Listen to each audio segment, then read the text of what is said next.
생명의 빛 교회 사무엘처럼 유치부 친구들 안녕. 1월 9일 목요일 함께 큐티예요. 오늘 말씀은 여호수아 7장 1절에서 15절까지의 말씀이에요. 말씀들을 준비됐나요? 그럼 말씀 속으로 출발!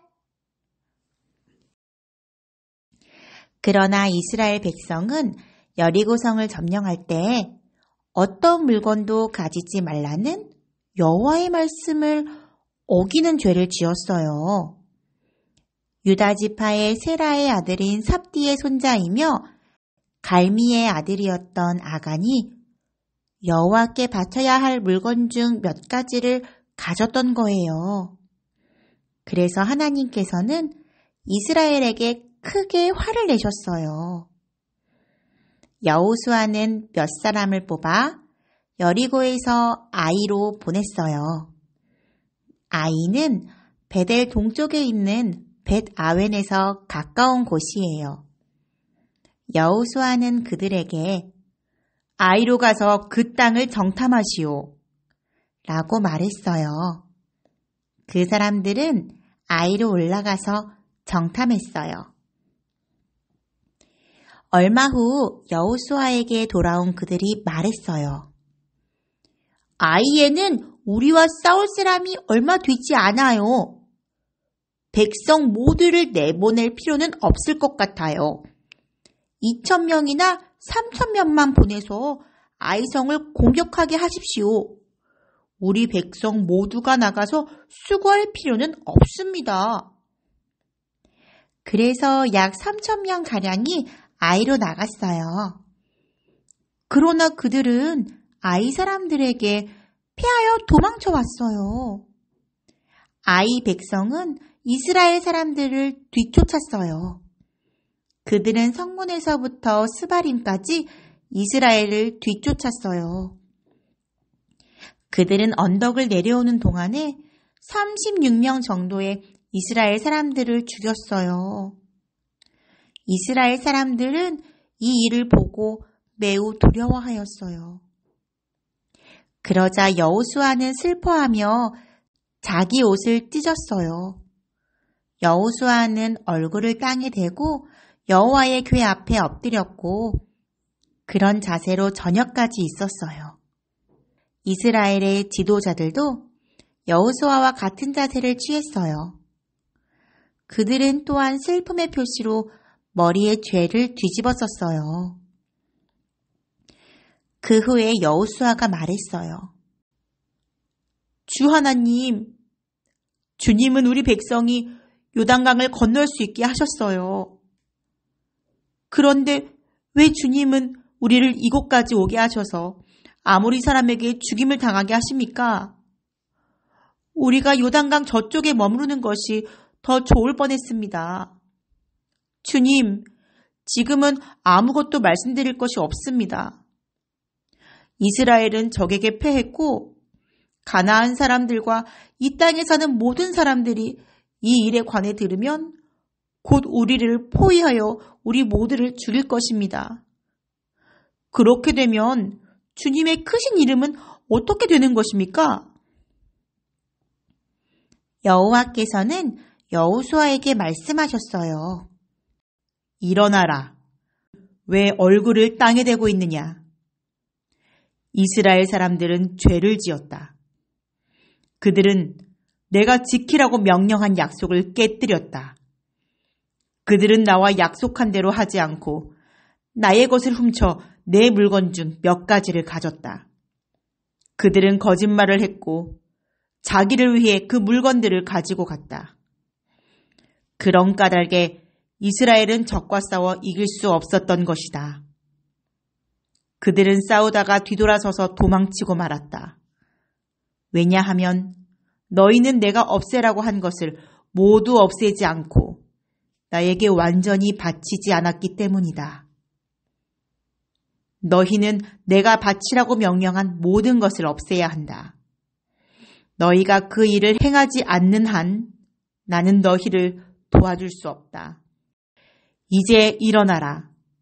내 앞에서 백성들을 거룩하게 하여라. 그들에게 이렇게 전하여라. 내일 주님을 위해 스스로를 거룩하게 하여라.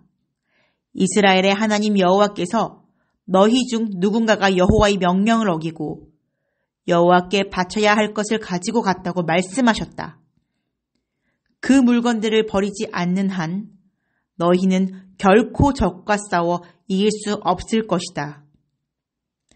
내일 아침 너희의 모든 지파들은 여호와 앞에 가까이 나아오너라.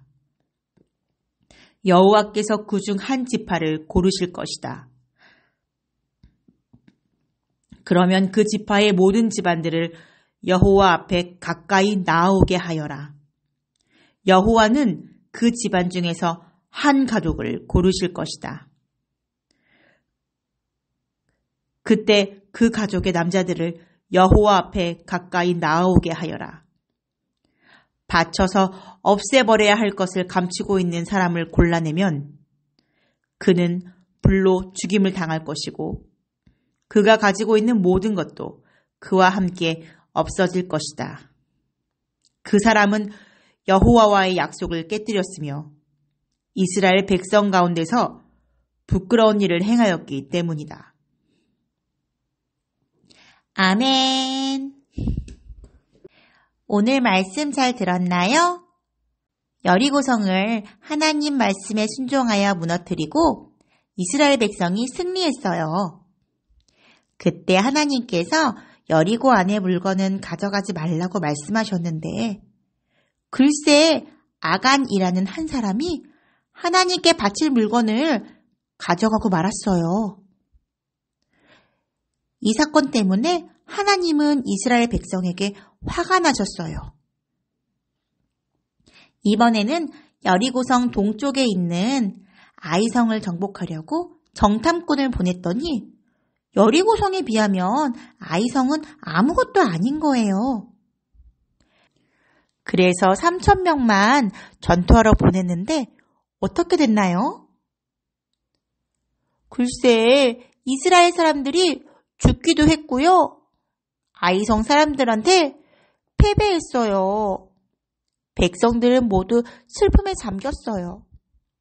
이스라엘은 왜 아이성 사람들에게 지고 말았을까요? 하나님께서 이스라엘이 죄를 지었다고 말씀하셨어요. 여리고성에서 하나님께 바쳐질 물건을 도둑질했는데 이게 내 거라고 거짓말도 했대요.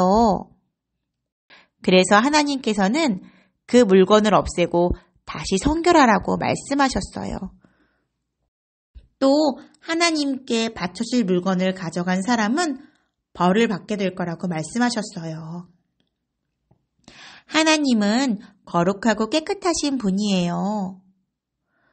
우리가 생각할 땐 작은 죄일 것 같지만요. 그 작은 죄가 전체를 더럽혀요. 그래서 우리의 죄를 위해 예수님이 우리 대신 십자가에 달려 돌아가신 거예요. 하나님의 백성은 항상 하나님 말씀에 순종하며 하나님 앞에서 죄를 짓지 않도록 해야 돼요. 혹시 죄를 지었다면 하나님께 용서를 구하는 회개 기도를 해야 돼요. 하나님의 자녀인 우리 친구들도 내 마음의 욕심과 생각보다 하나님 말씀을 듣고 순종하여 죄를 짓지 않도록 노력해요.